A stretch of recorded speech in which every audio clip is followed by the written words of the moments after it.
She walked into the elegant Strathmore Hall with her head down, just another invisible worker in her faded uniform. They only noticed her when they needed someone to mock for their own amusement.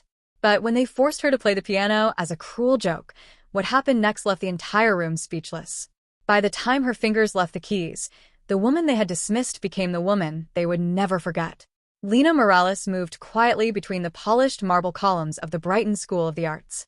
The soft squeak of her worn sneakers against the floor was a stark contrast to the melodic Debussy echoing from the practice rooms. At 30, she wore the navy blue uniform of the janitorial staff with quiet dignity, her dark curls tied back in a no-nonsense bun. Her movements were efficient as she emptied trash bins and wiped down smudged glass doors. 3 years of working here, and she was as invisible as the dust she cleared from portraits of composers past. She'd grown used to how students and faculty looked through her, past her, as if she were part of the decor. In the main hall, she paused to straighten a slightly crooked painting of a stern-faced conductor before continuing her rounds. Her hands, though roughened by bleach and cleaning sprays, moved with a grace that might have caught the eye if anyone had been looking. "Lena, can you handle the atrium today?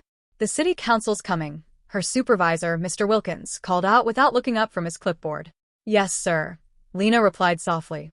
As she moved toward the vast atrium with its high-arched ceilings and floor-to-ceiling windows, she caught a glimpse of the grand Bluthner piano in the corner, the showpiece of countless recitals and fundraising galas. For just a moment, her expression shifted. In the reflection of a gleaming brass sconce, she saw herself as she once was, 15 years younger, seated at a similar piano, her future stretching before her like an unwritten symphony. But that was before life changed course, before choices made out of love, not ambition, redirected her path. She shook her head and returned to her work. The past was a closed chapter. Or so she kept telling herself. Miranda Lowell, director of the school, strode into the atrium with her signature steel-gray heels tapping purposefully across the marble. At 55, she carried herself with the no-nonsense elegance of a former concert pianist who had commanded European stages.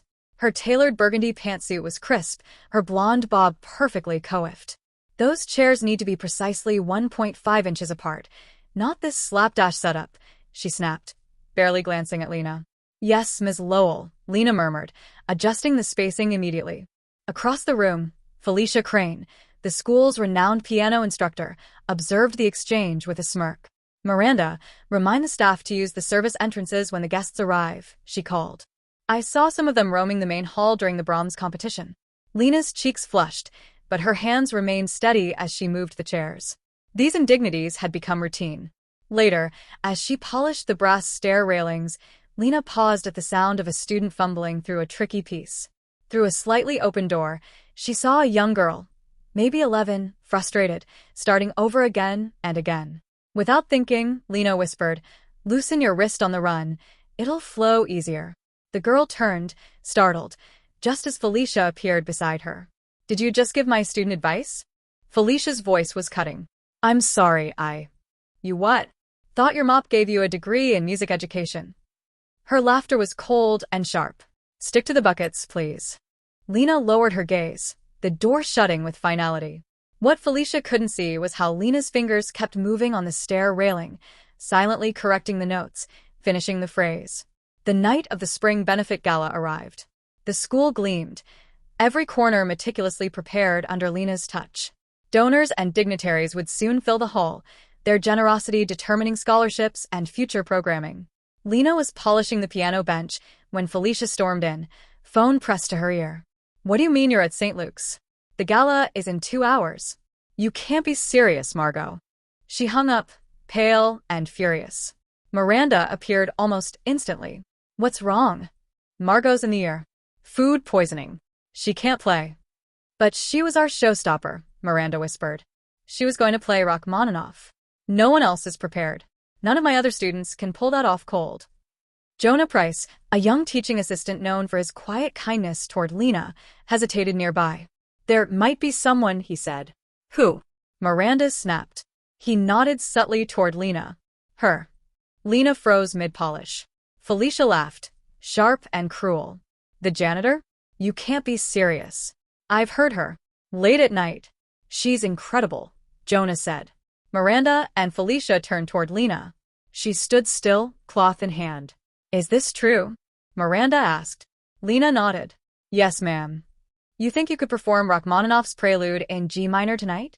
Felicia's voice oozed disdain. I do, Lena said softly but firmly. In a corner, Councilman Arthur Brenner, one of the evening's keynote guests, had overheard. Let her try, he said, curiosity piqued. What do we have to lose? Felicia leaned in to whisper. If she fails, we call it outreach. If she doesn't, well, the press loves these little underdog stories. Miranda turned back to Lena. One piece. If you refuse. Lena looked her squarely in the eyes. You'll cut my job? A long pause. This is bigger than music, isn't it? She whispered to herself. Under the chandeliered ceiling of Strathmore Hall, the audience buzzed with murmurs as Lena walked onto the stage. Still in her uniform. Still wearing her old sneakers. Her name tag catching the spotlight like a scarlet letter. She sat at the grand piano and closed her eyes. The music began, not timid or hesitant, but bold, masterful, alive. She owned each note, bending time with her phrasing, her expression transformed by the song she'd never been allowed to sing. Every whisper stopped. Every smirk froze. In the third row, an elderly patron wept. In the back, a music critic slowly lowered his phone, stunned into silence. By the time the final chord thundered into silence, the room held its breath. And then applause. First low, then wild. A full standing ovation. 3 months later, Lena walks those same halls. Not with cleaning supplies, but with sheet music. She still wears her hair in that simple bun. Still prefers jeans to business suits. But now she teaches. The Harmony Rising Initiative, funded by the Brighton School and the Brenner Foundation, gives underserved youth a place to find their voice in music. And Lena? She leads it. Every day, students enter her classroom with a mix of hope and hesitation. And every day, Lena shows them that greatness doesn't wear a label or a pedigree. It only needs a chance.